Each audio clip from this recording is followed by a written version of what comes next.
भाइयों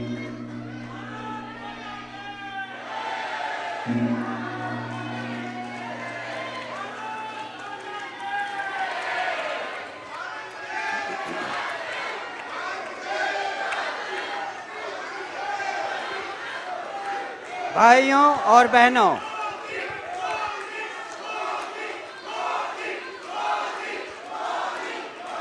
हमारे देश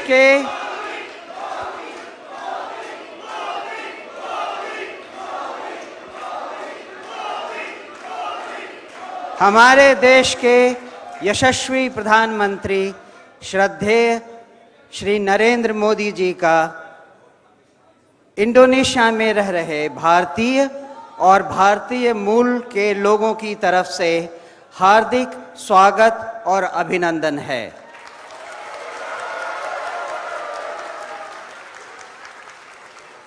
श्रीमान, आपने अपने अत्यंत व्यस्त कार्यक्रम से समय निकालकर इस मुलाकात में हमारे साथ आए, इसके लिए हम आपका हार्दिक धन्यवाद करते हैं।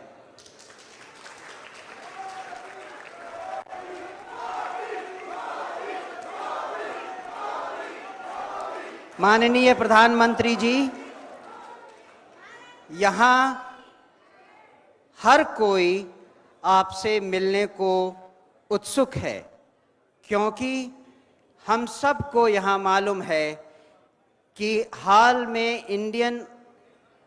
भारतीय अर्थव्यवस्था का विकास और विश्व में उसकी बढ़ती साख के पीछे आपके बनाए हुए दूरदर्शी नीतियों और उनके सफल कार्यान्वयन का कितना भाग रहा है।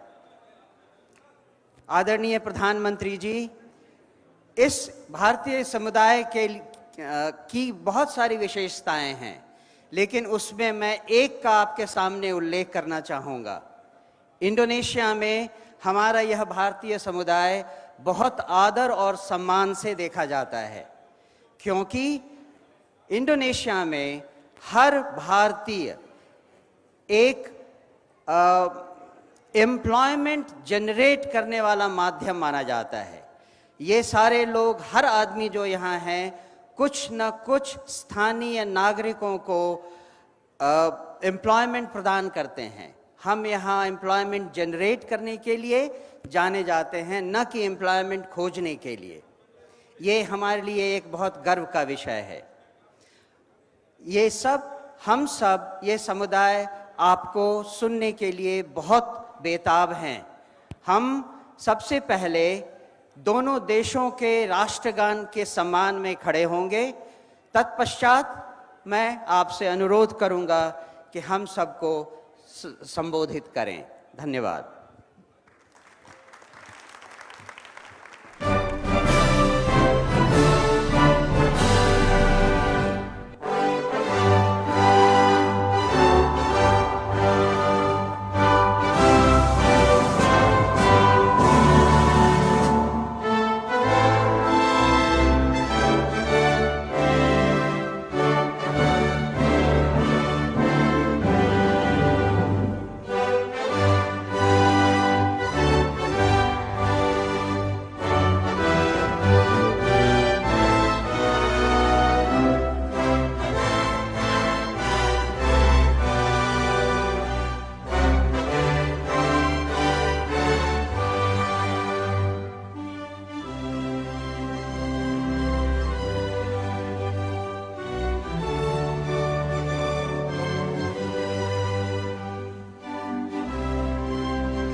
नमस्ते, वणक्कम।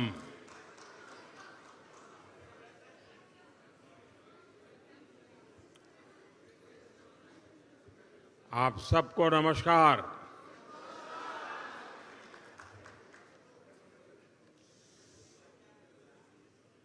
इंडोनेशिया आने के बाद,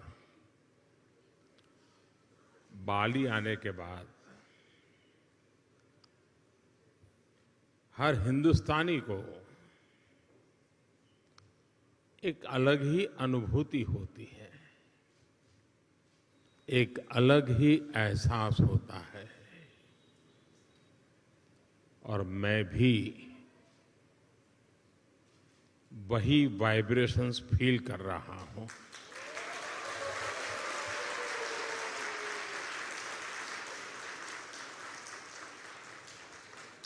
जिस जगह के साथ भारत का हजारों वर्षों का रिश्ता रहा हो और जिसके बारे में सुनते रहते हो कि हजारों साल में अनेक पीढ़ियां आई चली गई, लेकिन उस परंपरा को कभी ओझल नहीं होने दिया। हजारों साल से उस परंपरा को जीना, पीढ़ी दर पीढ़ी उस परंपरा को जानना और हर पल उस परंपरा से जुड़े रहना, वहां के लोग, उस धरती एक अलग ही आनंद देती है, अलग ही आनंद की अनुभूति कराती है। आप कल्पना कर सकते हैं, आज जिस समय मैं आपसे बात कर रहा हूं, हम यहां बाली में बैठे हैं, बाली की परंपराओं के गीत गा रहे हैं। उसी समय जब मैं आपसे बात कर रहा हूं, इसी पल बाली से 1500 किलोमीटर दूर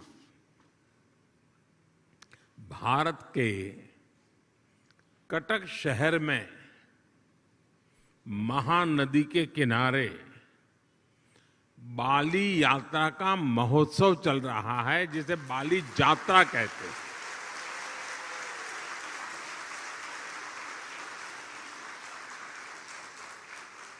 और ये बाली यात्रा है क्या? ये महोत्सव भारत और इंडोनेशिया के बीच हजारों वर्षों के ट्रेड रिलेशंस को सेलिब्रेट करता है। इंडोनेशिया के लोग इस बार की बाली यात्रा के फोटो इंटरनेट पर देखेंगे तो उन्हें वाकई गर्व होगा, आनंद होगा, उत्साह से भर जाएंगे। और कई वर्षों बाद, बीच में कोरोना के कारण जो दिक्कतें आई, उसके कारण कुछ रुकावटें आई थी, और अब कई वर्षों बाद बाली यात्रा, ये महोत्सव उड़ीसा में बहुत ही बड़े स्केल पर भव्यता के साथ, दिव्यता के साथ, लाखों लोगों की भागीदारी के साथ, मास पार्टिसिपेशन के साथ अभी मनाया जा रहा है। मुझे बताया गया कि वहां के लोग ये बाली यात्रा के स्मरण में एक स्पर्धा चला रहे हैं। कहते हैं कि कागज के नाव बना करके बहाए जाएंगे, और वो वर्ल्ड रिकॉर्ड करने के मूड में है।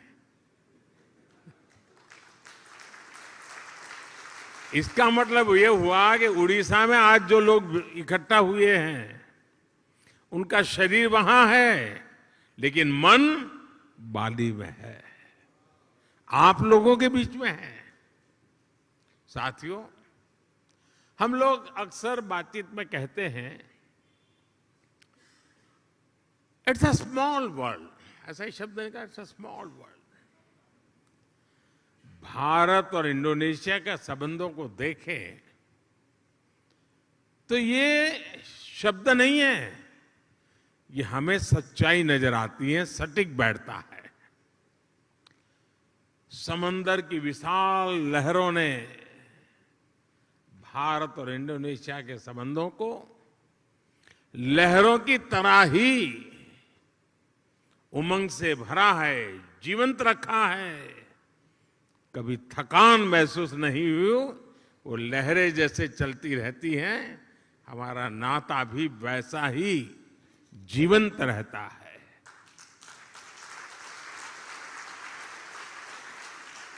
एक समय था जब कलिंग, मेदांग जैसे साम्राज्यों के माध्यम से भारत का दर्शन, भारत की संस्कृति इंडोनेशिया की धरती तक पहुंची।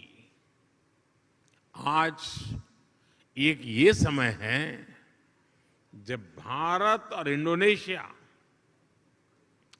21वीं सदी में विकास के लिए एक दूसरे के साथ कंधे से कंधा मिलाकर काम कर रहे हैं। इंडोनेशिया की जमीन ने भारत से आए हुए लोगों को प्यार से एक्सेप्ट किया, उन्हें अपने समाज में सम्मिलित किया। इसी वजह से आज आप सभी इंडोनेशिया के विकास और समृद्धि में अपना योगदान दे रहे हैं। हमारे बहुत सिंधी परिवार यहां रहते हैं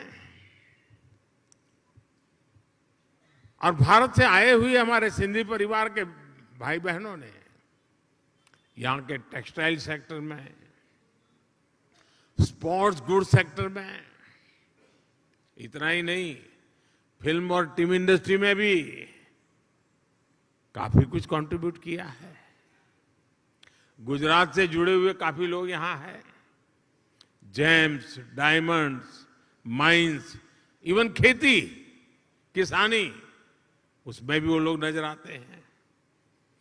भारत से आए हुए engineers, chartered accountants, professionals Indonesia के विकास के सहयात्री बने हुए हैं। कितने ही तमिल भाषी कलाकार यहां की संस्कृति, यहां के आर्ट्स को और समृद्ध करने में अपना योगदान दे रहे हैं। मुझे याद है जब 3-4 साल पहले इंडोनेशिया के बप्पा नयोमान न्यू आर्टा जी को भारत ने पद्मश्री से सम्मानित किया था, उस समय भारत का राष्ट्रपति भवन तालियों की गड़गड़ाहट से गूंजता ही रहता था। उनकी बनाई कलाकृति गरुड़ विष्णु केनकाना का कोई शायद हिंदुस्तानी ऐसा नहीं होगा जो उसकी प्रशंसा न करता हो। ऐसे ही इंडोनेशिया के वायन दिव्या और आगुस इंदिरा उदयन जी, उनको जब पद्म सम्मान मिला था तो मुझे उनके बारे में काफी कुछ जानने का, निर्णय करने से पहले मुझे काफी कुछ उनके विषय में जानने का मौका मिला। आगुस इंदिरा उदयन जी, आप भली भांति परिचित हैं उनसे, और आज यहाँ मौजूद भी हैं। वो बाली में महात्मा गांधी के विचारों को आगे बढ़ाने के लिए जी जान से जुटे हुए हैं।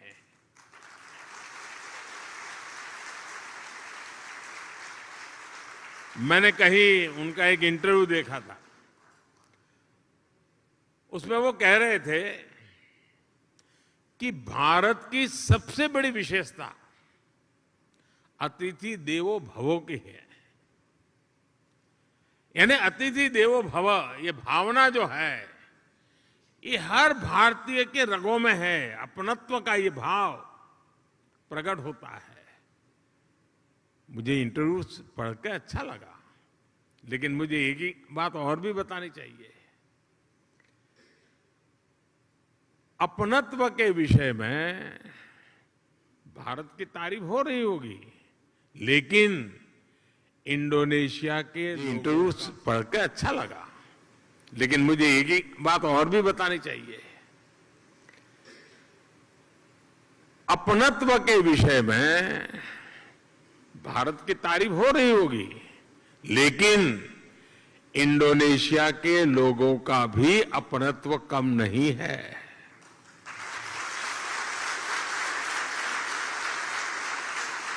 जब मैं पिछली बार जाकार्ता में आया था, इंडोनेशिया के लोगों ने जो स्नेह दिया, जो प्यार दिया, मैंने उसे करीब से देखा था, महसूस किया था। इतना मान, सम्मान, प्यार, स्नेह, अपनापन, क्या कुछ नहीं था। और मुझे याद है, राष्ट्रपति जोको विडोडो जी के साथ पतंग उड़ाने में मुझे जो मजा आया था, हम दोनों पतंग उड़ाने चले गए थे, वो अद्भुत था। और मेरी तो गुजरात में संक्रांति पर पतंग उड़ाने की बड़ी ट्रेनिंग रही है। और मुझे पता है, यहां इंडोनेशिया में भी संक्रांति पर खूब पतंग उड़ाई जाती है। यहां पास में, और ऐसा नहीं है कि भारत और इंडोनेशिया का साथ सिर्फ सुख का है, आनंद का है, अच्छा है तब नाता है, ऐसा नहीं है। हम सुख दुख के साथी हैं। अगर सुख में साथी हैं तो हम दुख में भी उतने ही साथी हैं। हम सुख दुख में एक दूसरे के सुख दुख को बांटने वाले लोग हैं। जब 2018 में इंडोनेशिया में इतना बड़ा भूकंप आया, तो भारत ने तुरंत ऑपरेशन समुद्र मैत्री शुरू किया था। इसलिए ही उस साल में जकार्ता आया था, और तब मैंने एक बात कही थी।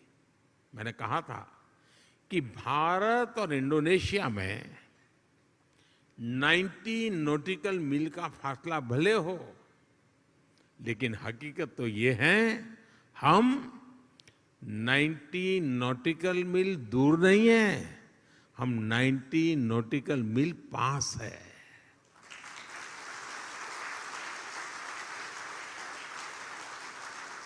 साथियों, जीवन के पग पग पर, क्षण क्षण में ऐसा कितना कुछ है जिससे भारत और इंडोनेशिया ने मिलकर के अब तक सहज कर रखा है।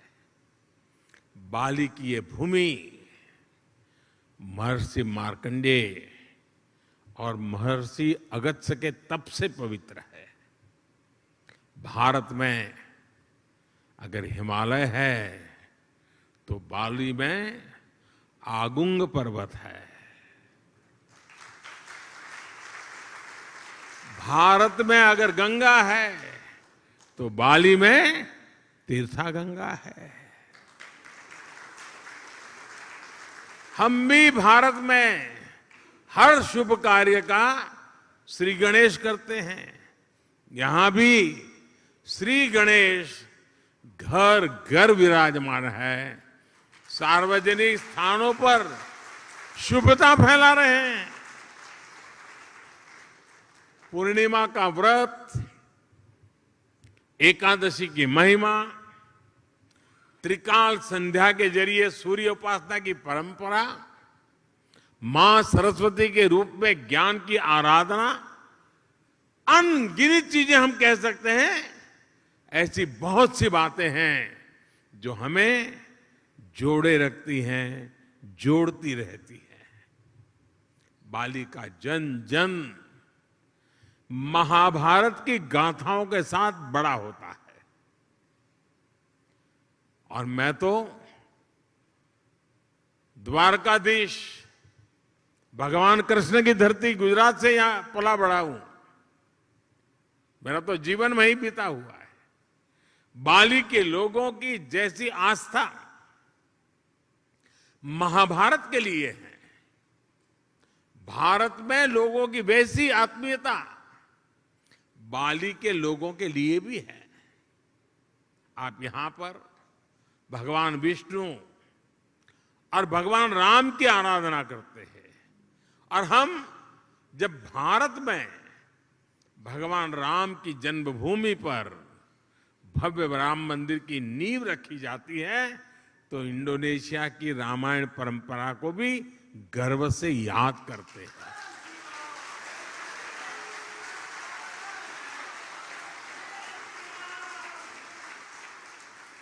कुछ साल पहले जब भारत में रामायण फेस्टिवल का आयोजन हुआ था, तो इंडोनेशिया के भी कई कलाकार, यहां से कई कलावृंद भारत आए थे, और अहमदाबाद में, हैदराबाद में, लखनऊ में, अनेक शहरों में वो अपना कार्यक्रम करते करते वो अयोध्या आए थे। उनका आखिरी समापन कार्यक्रम अयोध्या में हुआ था और बहुत वाहवाही हुई थी। हिंदुस्तान में जहां गए अखबार भरे पड़े रहते थे। भाई और बहनों, बाली में ऐसा शायद ही कोई व्यक्ति होगा जिसकी अभिलाषा नहीं होगी कि अपने जीवन में एक बार अयोध्या या द्वारिका के दर्शन न करें, ऐसा शायद कोई भी इंसान नहीं होगा। भारत में भी लोग प्रम्बानन मंदिर और गरुड़ विष्णु केनकाना की भव्य प्रतिमा के दर्शन करने के लिए बहुत ही इच्छुक रहते हैं। कोरोना काल से पहले एक साल में ही 5 लाख से ज्यादा भारतीयों का अकेले बाली आना ही इसकी गवाही देता है।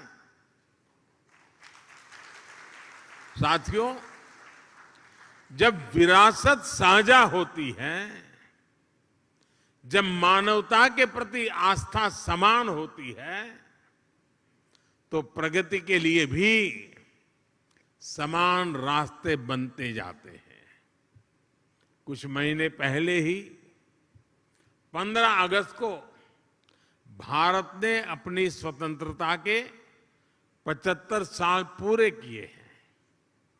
इंडोनेशिया का इंडिपेंडेंस डे भारत के स्वतंत्रता दिवस के 2 दिन बाद 17 अगस्त को आता है, लेकिन इंडोनेशिया को भारत से 2 साल पहले स्वतंत्र होने का सौभाग्य मिला हुआ था। इंडोनेशिया से सीखने के लिए भारत के पास बहुत कुछ है, और अपनी 75 वर्षों की विकास यात्रा से भारत के पास भी इंडोनेशिया को देने के लिए बहुत कुछ है। भारत का टैलेंट, भारत की टेक्नोलॉजी, भारत का इनोवेशन, भारत की इंडस्ट्री, आज इन सारी बातों ने दुनिया में अपनी एक पहचान बनाई है। आज विश्व की अनगिनत कंपनियां ऐसी हैं, कई बड़ी कंपनियां ऐसी हैं जिसके सीईओ भारतीय मूल के हैं। आज दुनिया में जितने यूनिकॉर्न बनते हैं ना, 10 में से 1 यूनिकॉर्न भारत का होता है। आज भारत दुनिया की फास्टेस्ट ग्रोइंग लार्ज इकोनॉमी है। आज भारत डिजिटल लेन देन में दुनिया में नंबर 1 है। आज भारत ग्लोबल फिनटेक के मामले में दुनिया में नंबर 1 है। आज भारत आईटी बीपीएन के लिए आउटसोर्सिंग में दुनिया में नंबर 1 है। आज भारत स्मार्टफोन डेटा कंजम्पशन में दुनिया में नंबर 1 है। आज भारत कितनी ही दवाइयों की सप्लाई में, अनेकों वैक्सीन की मैन्युफैक्चरिंग में दुनिया में नंबर 1 है। साथियों, 2014 के पहले और 2014 के बाद के भारत में बहुत बड़ा फर्क जो है,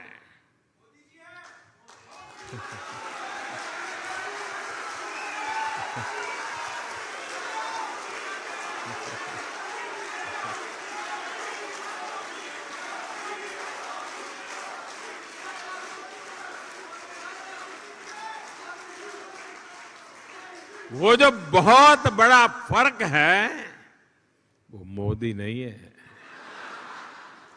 वो बहुत बड़ा फर्क है स्पीड और स्केल में। आज भारत अभूतपूर्व स्पीड पर काम कर रहा है और अप्रत्याशित स्केल पर काम कर रहा है। अब भारत छोटा सोचता ही नहीं है।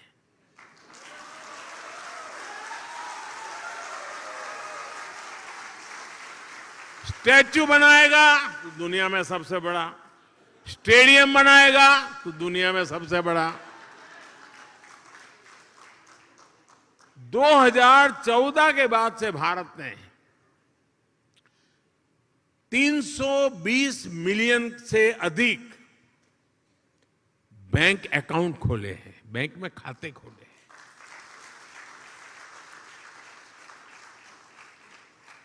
इसका मतलब ये हुआ कि अमेरिका की कुल जनसंख्या जितनी है उतने हमने बैंक खाते खोले हैं।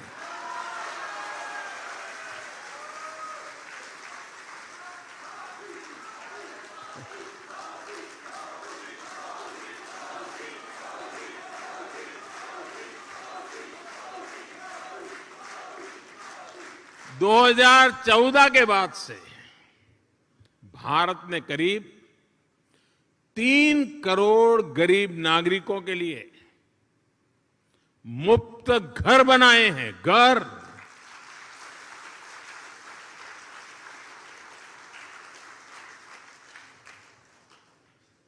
और घर ऐसे नहीं बनता है, जब घर मिल जाता है ना तो इंसान रातों रात लखपति बन जाता है। और जब मैं 3 करोड़ घर की बात करता हूं, उसका मतलब क्या है? इसका मतलब यह है कि ऑस्ट्रेलिया के परिवार को नहीं, ऑस्ट्रेलिया के हर नागरिक को घर मिल जाए, इतने घर बनाए हैं।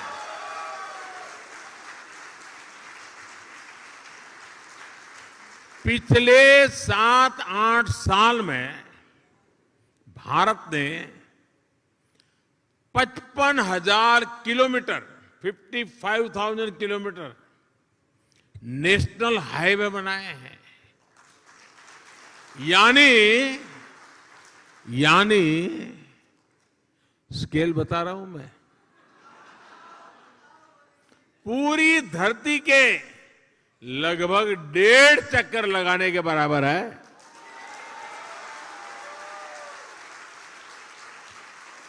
आज भारत आयुष्मान भारत योजना के तहत जितने लोगों को 5 लाख रुपए तक के मुफ्त इलाज की सुविधा दे रहा है, 5 लाख रुपए तक अगर उसका मेडिकल बिल 1 साल का बनता है तो जिम्मा सरकार उठाती है। इसका बेनिफिट कितना लोगों को मिलता है? 5 लाख रुपए तक की मेडिकल सुविधा जो मिलती है वो पूरे यूरोपियन यूनियन की कुल आबादी से ज्यादा लोगों को मिलती है।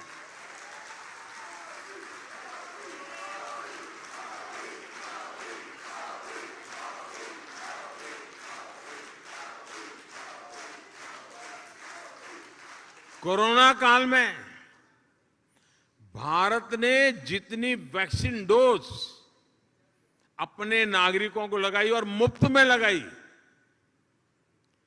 वो जो वैक्सीन डोज है ना, उसकी अगर मैं संख्या का हिसाब लगाऊं तो अमेरिका और यूरोपियन यूनियन, उन दोनों की कुल आबादी जो है उससे 2.5 गुना ज्यादा डोज हमने हिंदुस्तान में लगाए।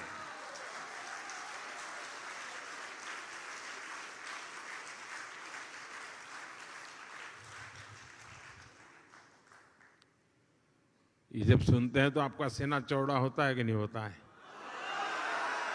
आपको गर्व होता है कि नहीं होता है? आपका माथा ऊंचा होता है कि नहीं होता है? और इसलिए मैं कहता हूं कि भारत बदला है। साथियों, आज का भारत अपनी विरासत पर गर्व करते हुए, अपनी विरासत को समृद्ध करते हुए, जड़ों से जुड़े रह करके आसमान छूने के लक्ष्य के साथ विकसित भारत बनाने के लक्ष्य को लेकर के अब निकल पड़ा है।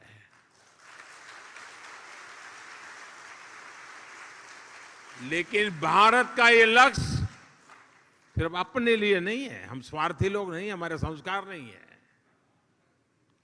21वीं सदी में आज विश्व की भारत से अपेक्षाएं हैं, जो आशाएं हैं, भारत उसे अपनी एक जिम्मेवारी समझता है, एक दायित्व के रूप में देखता है, और हम दुनिया की भलाई के लिए अपने आप को आगे बढ़ाने के लिए मक्कम है, संकल्पबद्ध है।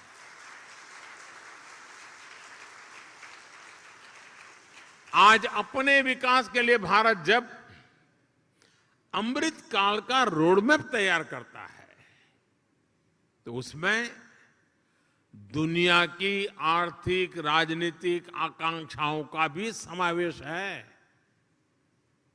आज जब भारत आत्मनिर्भर भारत का विजन सामने रखता है, तो उसमें ग्लोबल गुड की भावना भी समाहित है।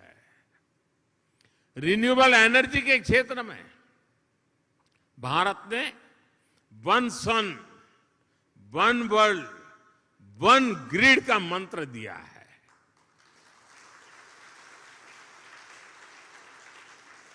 वैश्विक स्वास्थ्य को मजबूत करने के लिए भारत ने वन अर्थ, वन हेल्थ, इसका अभियान चलाया है।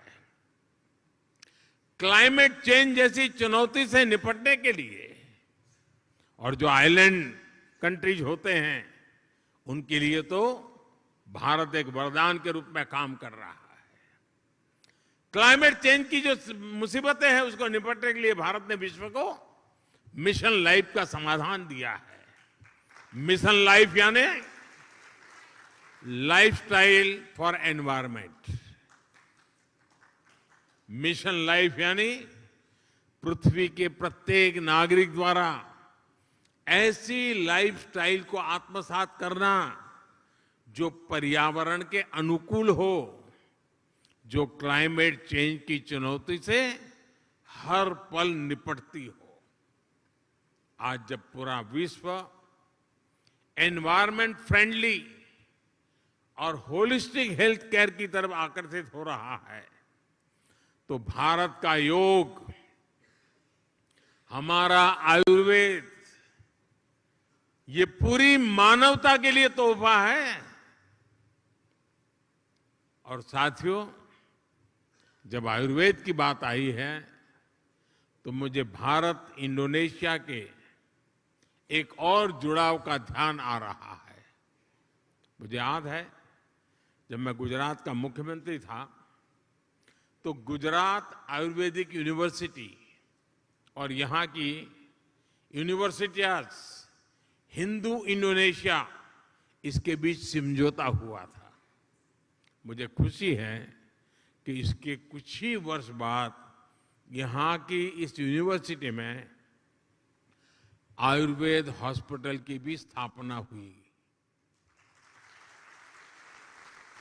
साथियों, वसुधैव कुटुंबकम यानी पूरे विश्व को एक परिवार मानने की भारत की यही भावना, यही संस्कार विश्व कल्याण का मार्ग प्रशस्त करते हैं। कोरोना काल में हमने देखा है, भारत ने दवाइयों से लेकर वैक्सीन तक जरूरी संसाधनों के लिए आत्मनिर्भरता हासिल की और उसका लाभ पूरी दुनिया को मिला। भारत की सामर्थ्य ने कितने ही देशों के लिए एक सुरक्षा कवच का काम किया। इंडोनेशिया जैसे हमारे पड़ोसी और मित्र देशों के लिए हम विशेष रूप से कंधे से कंधा मिलाकर खड़े हुए। इसी तरह आज भारत अंतरिक्ष में, स्पेस के क्षेत्र में प्रमुख वैश्विक महाशक्ति के रूप में उभर रहा है, तो उसका लाभ साउथ एशियन देशों को विशेष रूप से मिल रहा है। रक्षा के क्षेत्र में भी जो भारत दशकों तक केवल विदेशी आयात पर निर्भर था, वो आज अपनी क्षमताएं बढ़ा रहा है। ब्रह्मोस मिसाइल हो या तेजस फाइटर प्लेन, इनका आकर्षण विश्व में लगातार बढ़ रहा है। आज भारत बड़े लक्ष्य तय कर रहा है और उन्हें प्राप्त करने के लिए भी पूरी मेहनत कर रहा है। संकल्प से सिद्धि का यही मंत्र आज 21वीं सदी के नए भारत की प्रेरणा बना हुआ है। आज इस अवसर पर मैं आप सबको अगले प्रवासी भारतीय सम्मेलन के लिए भी निमंत्रण देता हूं। जनवरी महीने में 9 जनवरी को यह कार्यक्रम होता है। इस बार ये आयोजन मध्य प्रदेश के इंदौर में होगा और इंदौर वो नगर है जो पिछले 5-6 बार से देश में स्वच्छ शहर के नाम पर हिंदुस्तान में नंबर 1 रहता है।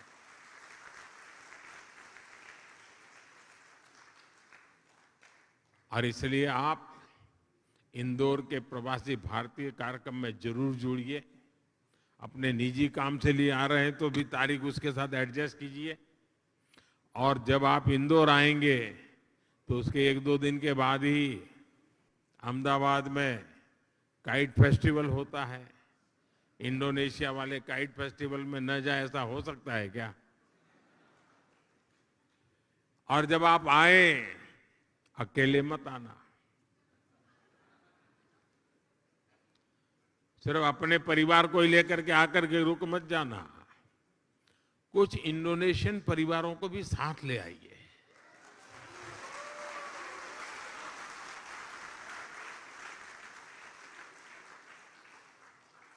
मुझे विश्वास है भारत और इंडोनेशिया के संबंधों को मजबूत करने में आपका सहयोग और सक्रिय योगदान निरंतर बना रहेगा।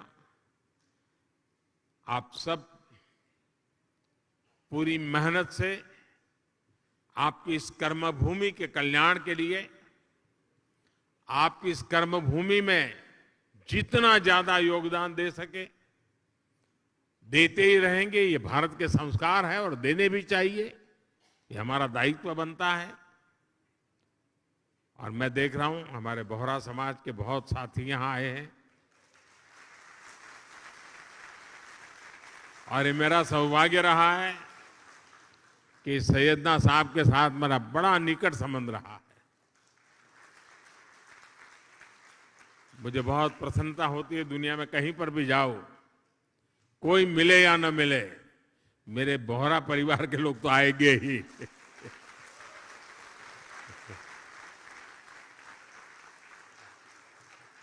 साथियों, आप इतनी बड़ी तादाद में यहां आए, समय निकाल करके आए और उमंग और उत्साह से भरे हुए हैं। और मैं देख रहा हूं कि उड़ीसा में बाली यात्रा में जितना उमंग है, उतना ही उमंग यहां नजर आ रहा है मुझे।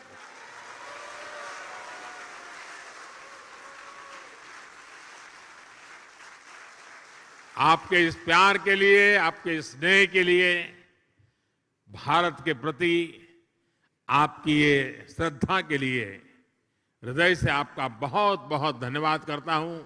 अनेक अनेक शुभकामनाएं देता हूं। धन्यवाद साथियों।